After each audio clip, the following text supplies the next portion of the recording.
Good morning भाई सबको।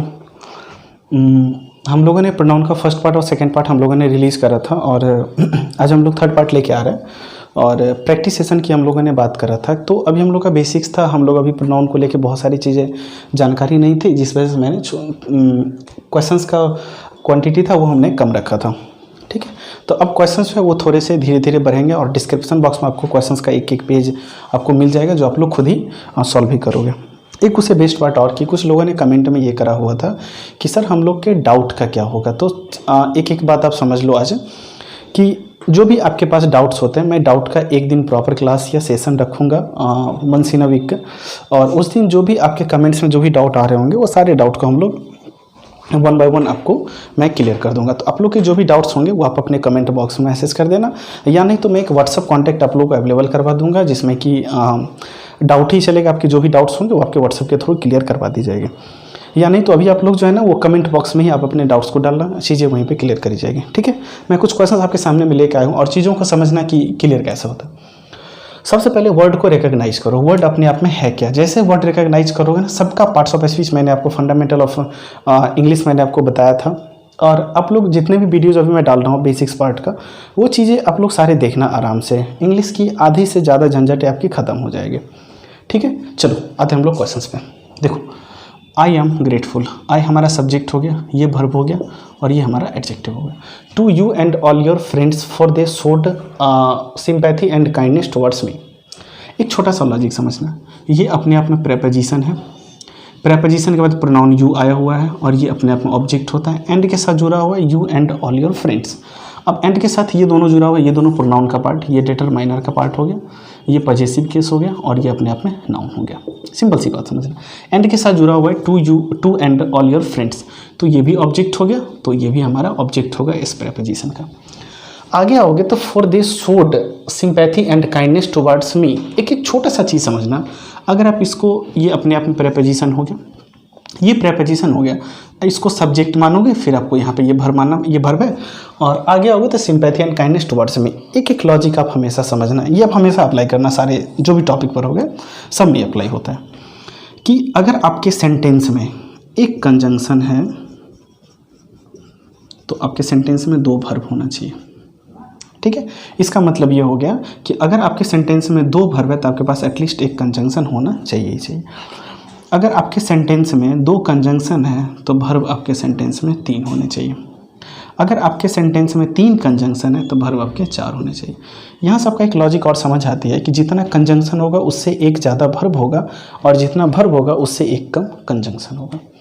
ऊपर वाले सेंटेंस में देखोगे तो for they showed sympathy and kindness towards me, for वहाँ पे कंजंक्शन नहीं है, बाकी और कोई कंजंक्शन का पार्ट नहीं है और हम लोग वहाँ पे सब्जेक्ट वर्ब का फॉर्म लगा नहीं सकते। एक उससे भी बेस्ट पार्ट ये कि हम लोगों ने प्रोनाउन के पार्ट में चार ही वर्ड को ऐसा देखा था जिसको आप किसी नाउन के लिए यूज करते हो, ही, सी, इट और दे, जो कहीं ना कहीं किसी ना किसी नाउन के लिए आता है। जैसे सिंगुलर फॉर्म किसी पर्सन्स वगैरह के लिए, ये फीमेल मेंबर के लिए, ये बाकी की चीज़ों वगैरह के लिए, और ये इन तीनों का प्लूरल फॉर्म होता है दे। इसके अब वहाँ पे दे तो लगा दिया गया, ये प्रोनाउन यहाँ पे दे तो लगा हुआ है, लेकिन आपको क्या यहाँ पे दिख रहा है कि ये किस नाउन के लिए आया गया, और कोई नाउन ऐसा नहीं है जिसके वजह से वो वहाँ पे आया हुआ है। और अगर आप नाउन देखोगे, सिंपल सी बात है, या प्रोनाउन के लिए अगर यूज करोगे तो यहाँ पे योर फ्रेंड्स है और यहाँ पे यू है और यहाँ पे आई है। मैंने आपको बोला था प्रोनाउन के पार्ट में कि आई, वी और यू, इन तीन के लिए कोई ऐसा नाउन नहीं है जिनके लिए कि आप इस प्रोनाउन का यूज करो, इनके लिए तो यहाँ पे यूज़ करना ठीक नहीं है। अगली चीज़ ये कि दे शोड, अगर आप सब्जेक्ट वर्ब लगा रहे हो तो आपके पास एक कंजंक्शन नहीं है, तो सिंपल सी चीज़ है।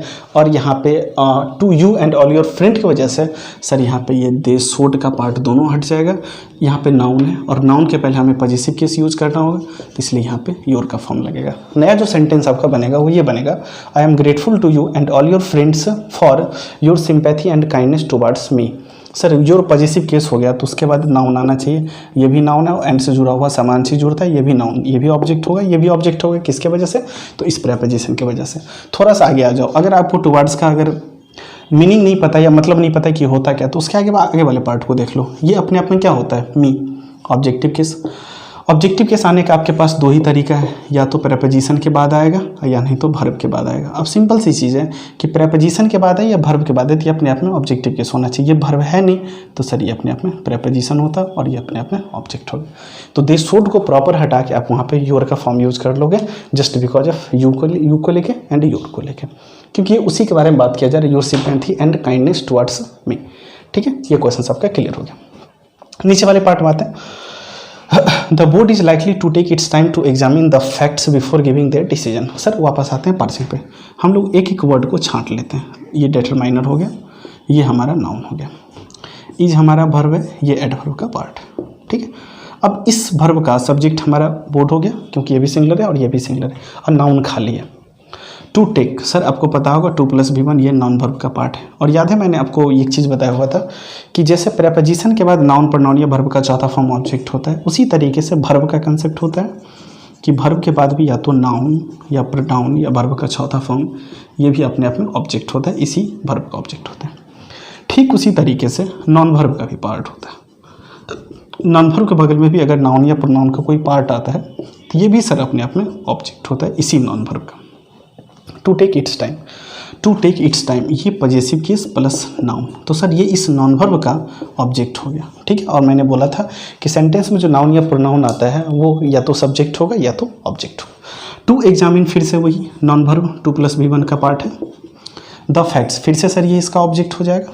आगे आ जाओ, बिफोर, बिफोर अपने आप में प्रेपोजिशन होते हैं। ये सर कंजंक्शन प्रेपोजिशन दोनों होता है।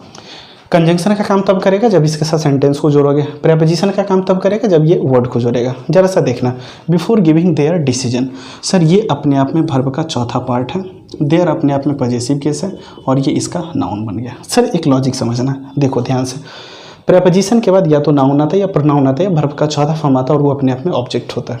सर समझना, बिफोर के बाद जो ये वर्ब का चौथा फॉर्म आया हुआ ना सर, ये इसका ऑब्जेक्ट हुआ बिफोर का, प्रेपोजिशन का ये, और ये वर्ब का चौथा फॉर्म होने के साथ साथ ये नॉन वर्ब भी तो है ना, क्योंकि ये वर्ब फॉर्म तभी बनेगा ना जब इसके साथ वर्ब लगेगा, सॉरी ऑक्सिलरी वर्ब लगेगा। तो ये क्या है, नॉन वर्ब। नॉन वर्ब के बगल में अगर कोई नाउन आता है तो ये इसका ऑब्जेक्ट हो गया। तो देयर डिसीजन ये इसका ऑब्जेक्ट हो गया, क्योंकि नाउन है तो या तो सब्जेक्ट होगा या नहीं तो ऑब्जेक्ट होगा। अब वापस आ जाते हैं उस पर कि यहाँ पे जो देयर डिसीजन लगा हुआ है किसी न किसी नाउन के लिए होगा। हमें दो बातें आप लोग को सिखाया था प्रोनाउन के पार्ट में कि सबसे पहले फॉर्म को जज करो, दूसरा पार्ट हमारा फॉर अ नाउन, पहले कि वो किस फॉर्म में है, दूसरा कि वो किस नाउन के लिए आया हुआ है। फॉर्म हमें पता चला कि ये पजेसिव केस प्लस नाउन है और नाउन ढूंढ लो। इसके पहले अगर देखोगे तो किसके डिसीजन के बारे में बात करी जा रही है, बोर्ड के डिसीजन के बारे में बात करी जा रही है। बोर्ड कोई पर्सन नहीं है तो पर्सन नहीं है तो इसके लिए आप यहाँ पे इट्स का फॉर्म यूज करोगे, इसलिए यहाँ पे देयर कट के इट्स का फॉर्म होगा बिफोर गिविंग इट्स डिसीजन। आगे आ जाओ, द कंपनी इज इन डेब्ट and has been unable to pay their employees salaries for the past 6 months। थोड़ा सा रुक जाओ सर, द अपने आप में डिटरमाइनर का काम कर रहा है, ये इसका नाउन हो गया, इज अपने आप में वर्ब है और ये इसका सब्जेक्ट हो गया, इन प्रेपोजिशन है और ये इसका ऑब्जेक्ट हो गया। ठीक है, एंड लगाओ, उसके बाद हैज़ बीन लगाओ। सर यहीं पे रुक जाना। अब ये जो वर्ब है ना, तब ये कंजंक्शन का काम कर रहा है। मैंने बोला था एक कंजंक्शन होगा तो 2 वर्ब होगा, पहला वर्ब ये है, दूसरा वर्ब ये हो गया। हैज़ बीन अनेबल ये एडजेक्टिव का काम करेगा। टू पे फिर से आपका नॉन वर्ब का काम करे, 2 + V1 का। देयर एम्प्लॉय, अब देयर एम्प्लॉय के पास आओगे, एम्प्लॉइज है तो ये हमारा क्या निकला, पजेसिव केस प्लस नाउन निकला। और पजेसिव केस प्लस नाउन निकला तो सर ये किसी न किसी नाउन के लिए आया होगा। जरा सा देखो कि ये कौन अपने एम्प्लॉइज़ के बारे में बात करी जा रही है, तो सर कंपनी ना, 3rd पर्सन सिंगुलर नंबर के, सॉरी हाँ 3rd पर्सन कह सकते हो कि ये यहाँ पे कौन आ गया, देयर एम्प्लॉइज आ गया। अब देयर एम्प्लॉइज के जगह पे कंपनी के लिए है, तो कंपनी के लिए सर ये कोई पर्सन तो है नहीं ना, तो सर यहाँ पे इट्स का फॉर्म यूज होगा, इट्स एम्प्लॉय। ठीक है, चलिए नीचे जाओ। The ruling party stood for the implementation of the bill and was ready to stake their political existence. Sir समझना, the ruling party stood, sir ये वर्ब हो गया, फॉर प्रेपोजिशन है। याद करना, डिटरमाइनर अपने बाद नाउन लेके आता है और इसका नाउन हमें तब तक ढूंढना है जब तक कि कोई इंडिकेटिंग वर्ड ना मिल जाए। और इंडिकेटिंग वर्ड यहाँ पे क्या है, वर्ब है। मैंने आप लोग के सामने रखा था एक छोटा सा पार्ट, फंडामेंटल ऑफ इंग्लिश में कि डिटरमाइनर कभी भी अकेले नहीं आता है, अपने साथ नाउन लेके आता है। इन दोनों के बीच में अगर किसी को रखोगे तो ये दोनों अपने बीच में एडजेक्टिव को लेके आता है। इन तीन के बीच में अगर किसी को लेके आओगे तो ये एडवर्ब को लेके आएगा। सिंपल सी बात है, एडजेक्टिव प्लस नाउन आएगा। ये किसका सीक्वेंस चलता है। ऐसा बिल्कुल नहीं होता 10 वर्ड लेके आप बोर्ड पे फेंक दो, अपने हिसाब से एडजस्ट कर जाएगा, ऐसा बिल्कुल नहीं होता।